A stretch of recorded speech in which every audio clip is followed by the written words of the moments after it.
Bienvenue sur la chaîne. Ici, on parle de Magic et surtout de commandeur multijoueur en mode fun et détendu. Je suis Sir Galahad et je m'engage à vous expliquer un nouveau deck.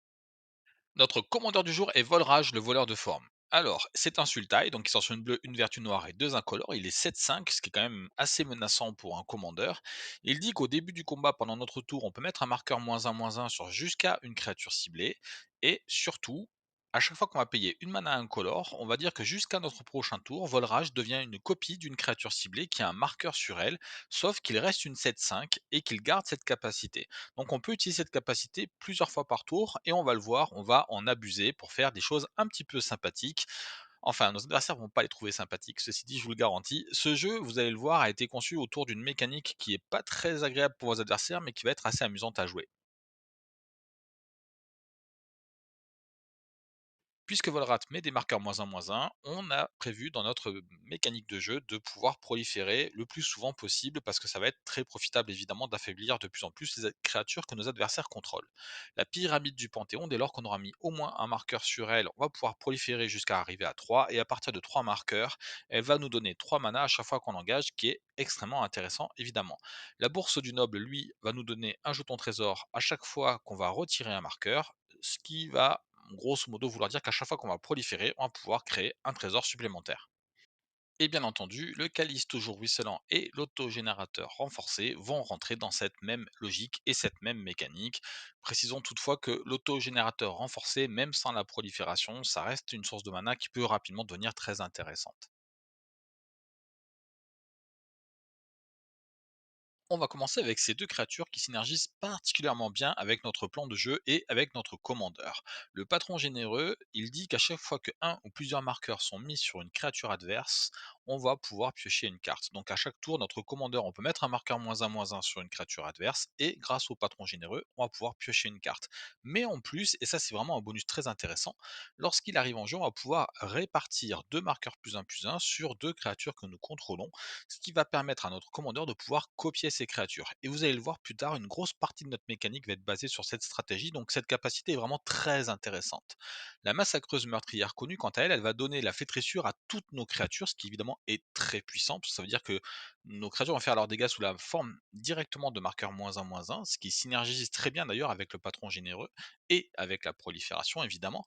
Et à chaque fois qu'une créature qu'un adversaire contrôle meurt, si son endurance était inférieure à 1, on va piocher une carte qui va donc arriver relativement souvent avec notre plan de jeu. Je mets le pont de Fangemousse dans la catégorie pioche. Pourquoi? Parce qu'il a cachette 4. Ça veut dire que lorsqu'il arrive en jeu, on va regarder les 4 prochaines cartes de notre bibliothèque et on va pouvoir exiler l'une d'entre elles face cachée. Ce qui veut dire que, grosso modo, on va pouvoir, entre guillemets, avoir cette carte à disposition. Donc c'est comme si on a pioché une carte parmi les 4 prochaines. Pour pouvoir la jouer, il faut qu'on ait sur le board une quantité de créatures dont la force cumulée est supérieure ou égale à 10. Vu que le commandeur déjà c'est 7, ça peut aller vraiment très très vite. Et pour une seule mana verte, on va pouvoir du coup jouer cette carte. Donc je la rentre dans la catégorie de la pioche, même si c'est pas de la pioche, bien entendu. Le siège de Morne Creux, c'est un enchantement très intéressant parce que les deux effets sont synergiques dans notre plan de jeu. Le premier, c'est à chaque fois qu'on va mettre un marqueur sur une créature qu'on contrôle, on va pouvoir piocher une carte. Et vous allez le voir que ça va arriver relativement souvent dans notre plan de jeu. Ça se déclenche bien sûr qu'une seule fois par tour. La deuxième, c'est à chaque fois qu'on attaque, on peut mettre un marqueur +1/+1 sur une créature qu'on contrôle, une créature attaquante, et en plus elle acquiert la menace jusqu'à la fin du tour. Et ça aussi, ça peut synergiser très très bien avec notre plan de jeu, puisque si on met des marqueurs +1/+1 sur nos créatures, on va pouvoir ensuite les copier avec notre commandeur. Et ça, c'est aussi une de nos stratégies. Donc en fonction de l'étape de jeu à laquelle on est lorsqu'on va jouer cet enchantement, on pourra aussi bien choisir la première que la seconde. Les deux synergisent parfaitement avec notre plan de jeu. Et enfin, pour finir, deux cartes qui vont surtout synergiser avec la partie prolifération de notre plan de jeu, mais qui peuvent fonctionner plus ou moins seules aussi et être malgré tout intéressantes. Le mage des grands fonds, il a évolution. Donc à chaque fois qu'une créature arrive en jeu, si elle a plus que lui, soit en force, soit en endurance, on va pouvoir mettre un marqueur +1/+1 sur le mage des grands fonds. Et à chaque fois qu'un marqueur +1/+1 va être mis sur le mage des grands fonds, on va pouvoir piocher une carte. Donc à chaque fois qu'on va proliférer, bien sûr, il faut avoir mis au moins un marqueur sur le match des grands fonds. On va pouvoir piocher une carte. Ezuri, pisteur de sphère, quand il arrive, on peut payer 3 mana pour proliférer 2 fois. Alors ça coûte très cher, parce qu'au total ça fait 7 mana, 4 pour le lancer plus 3 pour activer cette capacité. On l'utilisera relativement peu souvent. Par contre, sa deuxième capacité qui dit qu'à chaque fois qu'on va proliférer, on va pouvoir piocher une carte va être très intéressante, car comme je l'ai dit, on va proliférer assez souvent dans notre plan de jeu. Pour copier les créatures adverses, notre commandeur a déjà les mécaniques intégrées puisqu'il peut mettre des marqueurs -1/-1 sur celles-ci, nous permettant ensuite de pouvoir les copier avec sa seconde capacité. Néanmoins, on n'a pas forcément envie de mettre des marqueurs -1/-1 sur nos propres créatures et pourtant on a vraiment envie de pouvoir les copier. Vous allez voir, notre mécanique de jeu est pas mal basée là-dessus. Donc il nous faut pouvoir mettre des marqueurs qui sont plutôt positifs sur nos créatures. On commence tout de suite évidemment par penser à un marqueur évident, ce sont les marqueurs +1/+1. Le maître biomancien, c'est un grand classique du genre. À chaque fois qu'une autre créature que nous contrôlons arrive sur le champ de bataille, on va pouvoir lui mettre un nombre de marqueurs +1/+1 égal à la force du maître biomancien. Et elle arrive en plus comme un mutant en plus de ses autres types. Alors, première précision, si jamais on arrive à mettre un marqueur sur le maître biomancien et qu'on le copie avec notre commandeur juste avant de faire arriver une créature, la créature va arriver avec la force de notre commandeur en nombre de marqueurs +1/+1 sur elle. Ça veut dire que même si notre commandeur n'avait pas de marqueur +1/+1 sur lui, on rajoute quand même 7 marqueurs +1/+1 sur la créature lorsqu'elle arrive, plus autant de marqueurs que la force du maître biomancien lui-même. Ça peut être extrêmement puissant. On peut mettre 9 à 10 marqueurs +1/+1 très facilement sur chaque créature qu'on joue comme ça tous les tours. C'est un ajout vraiment majeur dans notre deck, cette carte. Le Limon Prédateur, quant à lui, il est extrêmement intéressant dans notre plan de jeu. Pourquoi? Alors d'abord, il est indestructible. C'est ça qui nous intéresse le plus évidemment. Et surtout, il va se mettre lui-même des marqueurs +1/+1 tout seul comme un grand à chaque fois qu'il va attaquer. Il va en mettre un peu plus à chaque fois qu'il va détruire une créature, mais ça sera un peu plus circonstanciel. Quand on va attaquer avec lui la première fois, il va prendre un marqueur +1/+1, ce qui veut dire qu'on va pouvoir le copier avec notre commandeur. Ce qui veut dire que notre commandeur, à chaque fois qu'il va attaquer, non seulement il sera indestructible, mais en plus il gagnera un marqueur +1/+1 automatiquement. Et par contre, bloquer un commandeur, vu qu'on peut rapidement périr aux dégâts de commandeur, ce sera vraiment quelque chose d'intéressant à faire pour nos adversaires. Et vu sa force, parce qu'il aura au moins 8 de force du coup, bah, il va forcément tuer au moins une cible lorsqu'il va être bloqué et donc prendre un nouveau marqueur +1/+1. La synergie entre ces deux cartes est vraiment très intéressante. Et on finit enfin avec l'arc de Nilea qui donne le contact mortel à toutes nos créatures attaquantes, et ça déjà c'est extrêmement intéressant. Mais en plus, pour une mana verte et une incolore, on peut l'engager et on va pouvoir mettre un marqueur +1/+1 sur une créature ciblée. Donc on va pouvoir permettre à notre commandeur de copier n'importe laquelle de nos créatures, parce qu'on peut la mettre sur n'importe laquelle de nos créatures, cette marque. En plus, on peut aussi faire 2 points de dégâts à une créature avec le vol ciblé. Ça, plus les marqueurs -1/-1 que notre commandeur est capable de mettre, ça nous donne quand même des cibles potentielles intéressantes qu'on pourra détruire, même si au départ elles avaient plus de 2 points d'endurance. Ça peut aussi nous permettre de gagner 3 points de vie. Bon, ça, on s'en servira normalement pas, mais on sait jamais, ça peut nous sauver la vie dans certains cas. Et on peut aussi mettre jusqu'à 4 cartes ciblées de notre cimetière en dessous de notre bibliothèque dans l'ordre de notre choix. C'est pas extrêmement intéressant non plus, mais on sait jamais, ça pourrait aussi le devenir. Nous avons ensuite 3 terrains qui vont nous permettre de mettre des marqueurs sur nos créatures. Alors malheureusement, c'est pas la façon optimale de le faire parce que ça bloque de la mana, hein. Cette mana, qu'on aurait pu utiliser pour lancer le sort va être à la place utilisée pour mettre ce marqueur, mais ça reste très intéressant, surtout que bon, peu de joueurs jouent des capacités permettant de détruire des terrains, donc c'est des capacités qui vont être assez solides une fois qu'on est bien en place. Novigin, le cœur du progrès, pour une mana verte, une mana bleue, on peut l'engager pour qu'il mette un marqueur +1/+1 sur chaque créature qui est arrivée sur le champ de bataille ce tour-ci. Donc ça, c'est évidemment très intéressant. Et notons que au pire, on pourrait s'en servir pour mettre des marqueurs +1/+1 sur des créatures qu'un adversaire contrôle, qui sont arrivées ce tour-ci, pour pouvoir ensuite les copier avec notre commandeur. Ça nous permettra de copier des créatures qui sont par exemple 1/1 au départ et qu'on n'aurait pas pu copier en mettant des marqueurs -1/-1 dessus, parce que si on le fait, bien sûr, elles meurent. Oranrif, le vaste bois, quant à lui, il va nous permettre de mettre des marqueurs +1/+1 sur chaque créature verte qui sont arrivées sur le champ de bataille ce tour-ci. Donc c'est uniquement sur les créatures vertes, c'est un peu moins intéressant, mais ça ne coûte pas de la mana comme avec nos Vigins, ça nous coûte juste la mana verte qu'aurait pu nous donner Oranrif à la place. Enfin, le palais d'Opale, quant à lui, il ne met des marqueurs que sur notre commandeur, mais comme notre commandeur est capable de copier nos autres créatures, le fait de le renforcer en lui mettant des marqueurs +1/+1, ça reste une optique de jeu intéressante, surtout que, rappelez-vous, une partie de notre jeu assez importante va être basée sur la prolifération. Plus notre commandeur sera gros, puissant et menaçant, plus il va devenir vraiment une grosse menace quand il va copier certaines de nos créatures, comme on le verra plus tard dans cette vidéo. Et nous finissons ce chapitre sur ces trois cartes très intéressantes. Pour commencer, le Scoriasios. C'est une créature 1-1 qui sort sur une mana noire et deux incolores, et c'est une commune. C'est assez exceptionnel quand même de voir une commune qui coûte aussi cher pour seulement une 1-1.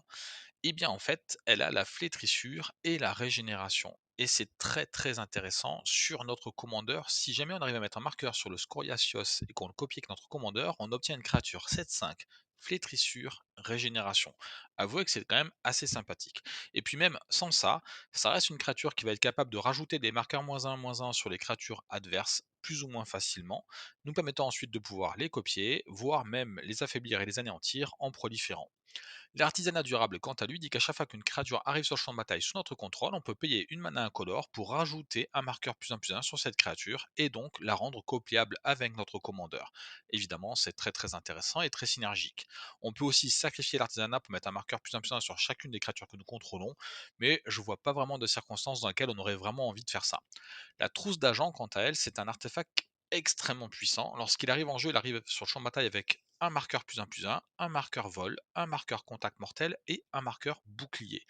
À chaque fois qu'une créature arrive sur le champ de bataille, on va pouvoir déplacer un marqueur de la trousse d'agent sur la créature en question. Et une fois qu'il n'y a plus de marqueur sur la trousse d'agent, on va pouvoir le sacrifier en payant 2 mana incolores pour piocher une carte.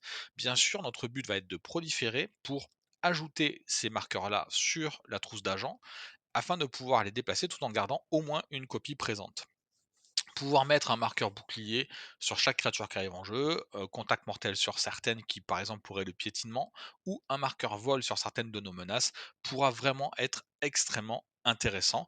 Et en plus, ça nous permettra ensuite de pouvoir les copier avec notre commandeur. Alors notre commandeur copiera pas les marqueurs bien sûr, mais il pourra copier les créatures sur lesquelles on a mis ces marqueurs là.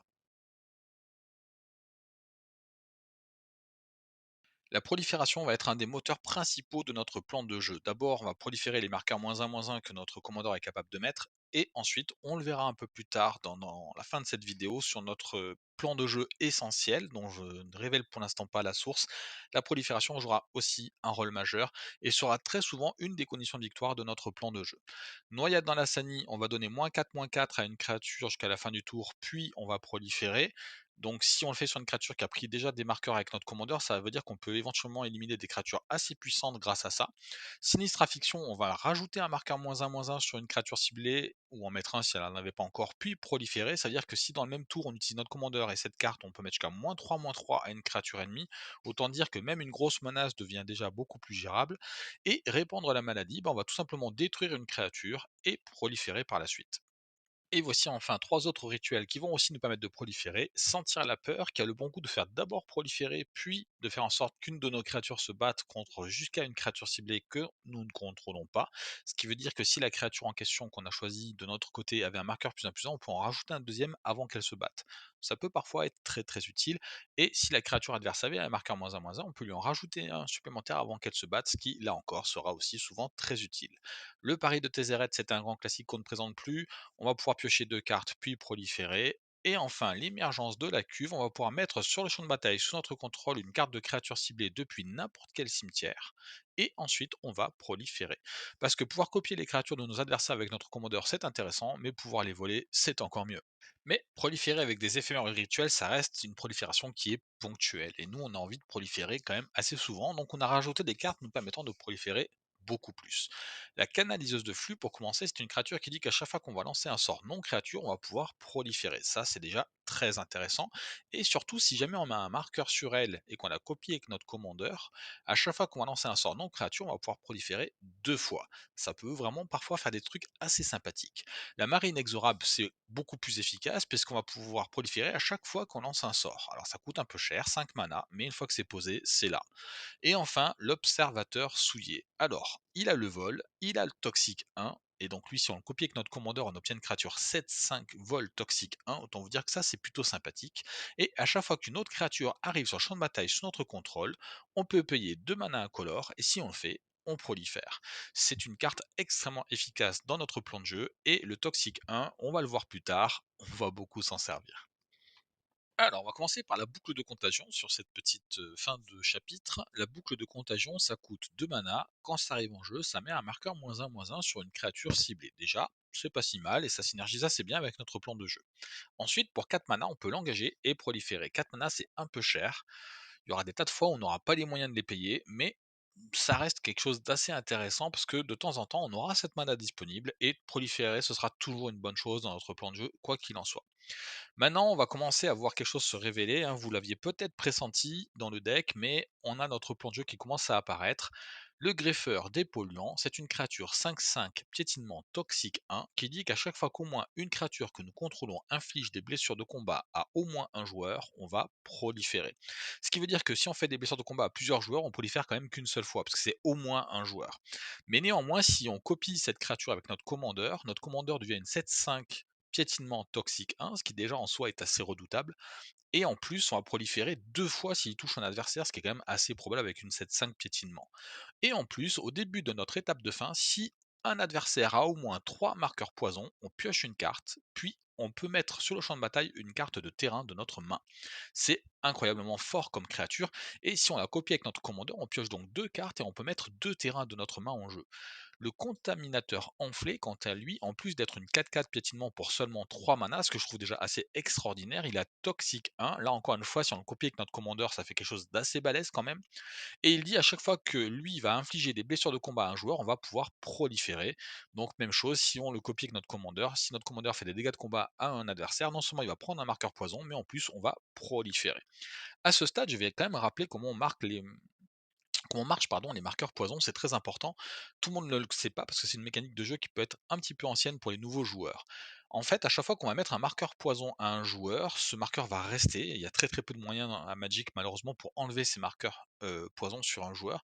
Et dès lors qu'un joueur atteint 10 marqueurs poison, quels que soient ses points de vie, il perd la partie. Alors, dans mon groupe de jeu amical, entre nous, on trouve que c'est un peu violent, donc on a augmenté cette limite à 15 pour être un peu plus raisonnable. Mais la règle de base, c'est 10 marqueurs poison et le joueur perd la partie. C'est extrêmement puissant et ça peut aller très très vite, surtout dans un jeu capable de proliférer. L'initiative et le piétinement vont être des capacités extrêmement synergiques avec notre plan de jeu. On le verra surtout dans le dernier chapitre de cette vidéo. Pour ça, on a mis en place des équipements, le char de la victoire et l'épée de la vengeance, qui vont tous les deux nous donner l'initiative, le piétinement et en petit bonus d'autres choses à côté. Mais c'est surtout l'initiative et le piétinement qui vont nous intéresser. Notre commandeur est 7/5, déjà de base, avoir l'initiative et le piétinement sur une 7/5, ça reste extrêmement fort. Le marteau des vertueux, quant à lui, on va le faire plutôt synergiser avec la partie prolifération de notre deck, puisque au début du combat, on va mettre un marqueur charge sur le marteau des vertueux. La créature équipée va gagner +1/+1 pour chaque marqueur charge qu'il y a sur lui. Et s'il y a au moins 4 marqueurs sur lui, la créature équipée aura la double initiative. Ce sera extrêmement puissant d'équiper le marteau sur notre commandeur, mais ça le sera aussi sur d'autres cartes que nous avons dans notre deck et qui peuvent être très très menaçantes quand on va leur donner la double initiative. Je fais d'ailleurs une petite parenthèse pour montrer la synergie qu'il y a entre le marteau des vertueux et ces deux créatures. Après, ils synergisent avec tout, hein, de toute façon, bien entendu, mais avec ces deux créatures en particulier, le contaminateur enflé dit que à chaque fois qu'il inflige des blessures de combat à un joueur, on prolifère. S'il a la double initiative, on va donc proliférer 2 fois. C'est-à-dire qu'à lui tout seul, il est capable de mettre 3 marqueurs poison à un joueur en un seul tour. Ensuite, le greffeur des polluants, quant à lui, il dit qu'à chaque fois au moins une créature inflige des blessures de combat à au moins un joueur, on prolifère. C'est écrit pour qu'on puisse le faire qu'une seule fois par tour, quel que soit le nombre d'adversaires qu'on attaque. Cependant, la phase de dégâts de la double initiative se fait à la phase d'initiative et la phase de dégâts normale se fait à la phase de dégâts normale. C'est deux phases distinctes, entre guillemets, de dégâts. Et donc, ça veut dire qu'on va pouvoir déclencher cette capacité 2 fois. On va donc pouvoir aussi proliférer 2 fois grâce au greffeur de polluants s'il a le marteau des vertueux équipé avec 4 marqueurs charge sur lui.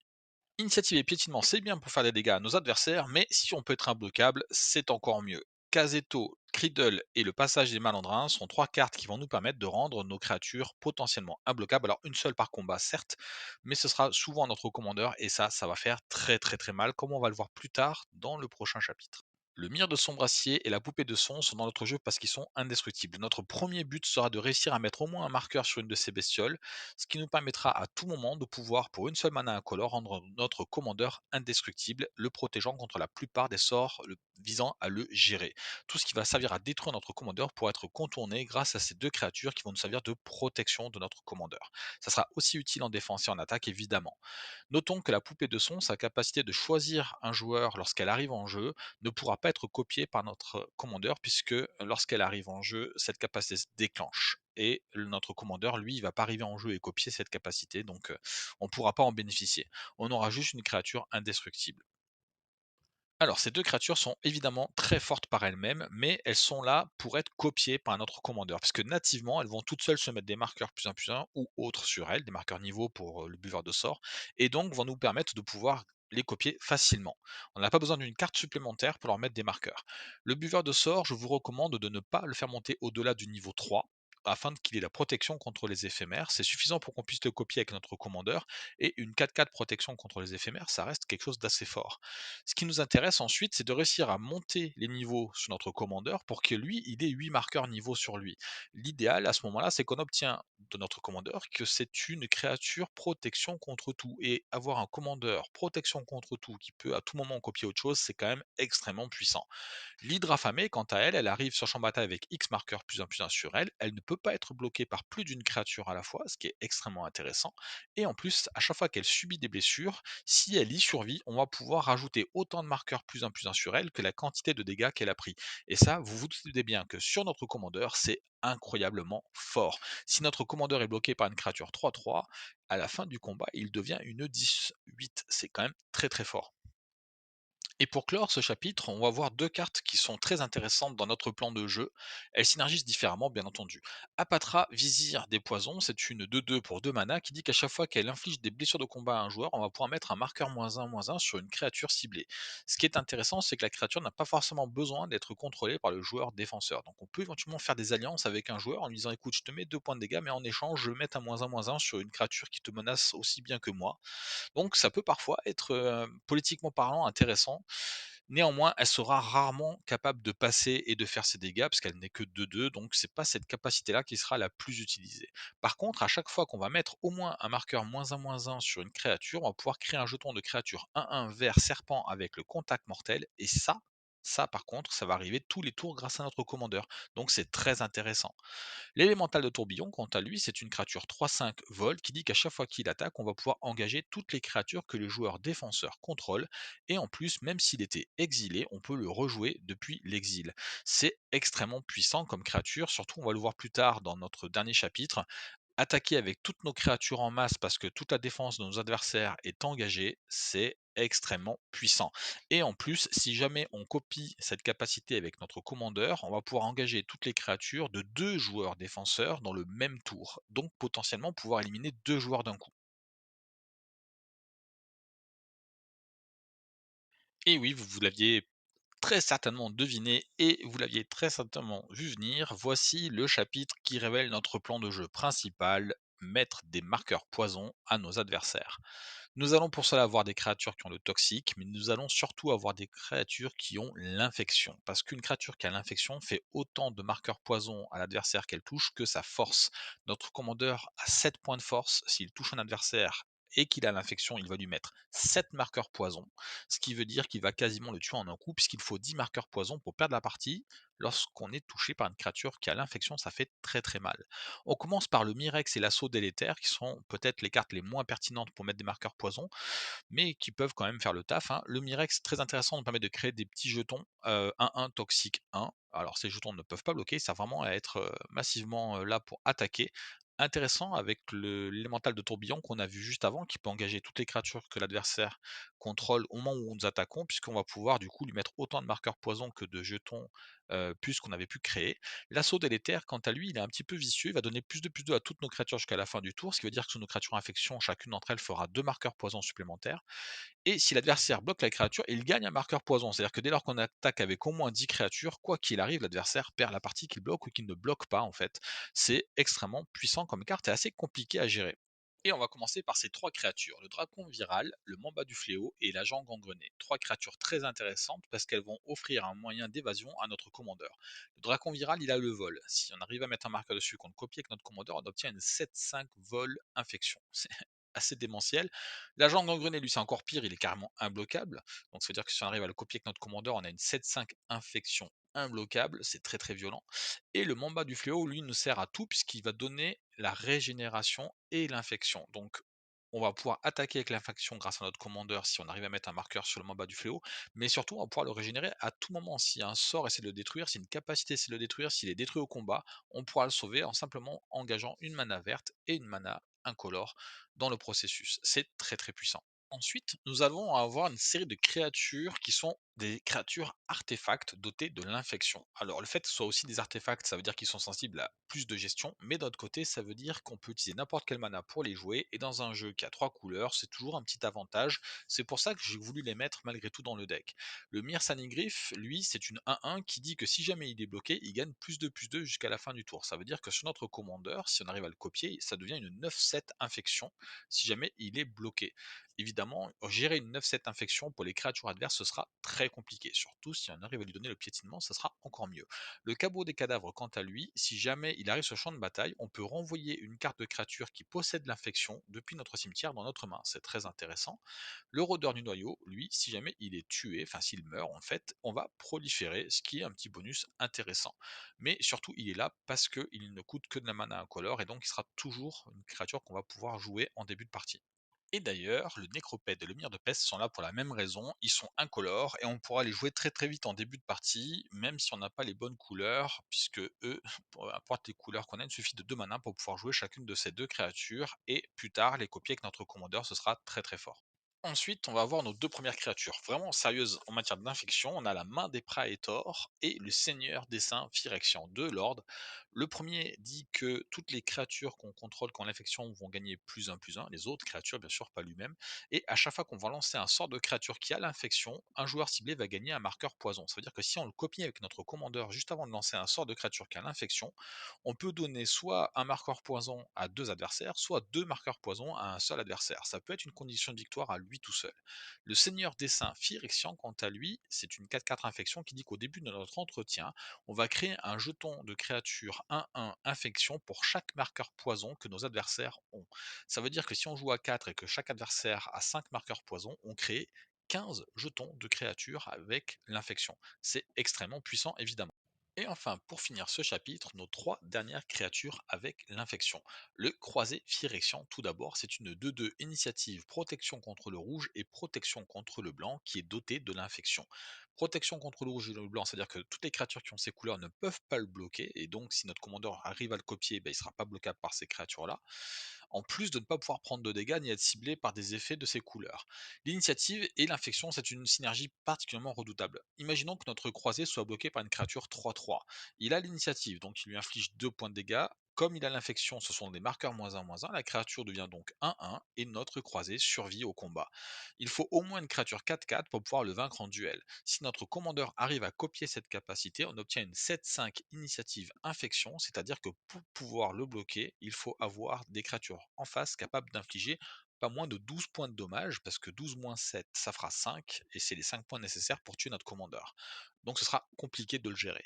Le pêcheur de la filandre, lui, il a l'infection, et pour une mana verte, on peut obliger une créature ciblée à le bloquer lorsqu'il attaque. C'est très intéressant, parce que si l'adversaire n'a pas beaucoup de bloqueurs, on peut neutraliser un bloqueur pour laisser passer autre chose, et en synergie avec notre commandeur, ça peut nous permettre d'éliminer des créatures adverses en forçant ces créatures à bloquer notre commandeur, qui va leur faire énormément de dommages évidemment. Le loup putride, enfin, lui, il dit que toute créature qui a subi des blessures de sa part ce tour-ci, si elle va au cimetière, on peut piocher une carte. Et donc, en le copiant avec notre commandeur, on va pouvoir piocher des cartes à chaque fois qu'il attaque parce que l'adversaire va forcément vouloir bloquer une créature 7-5 inflexion.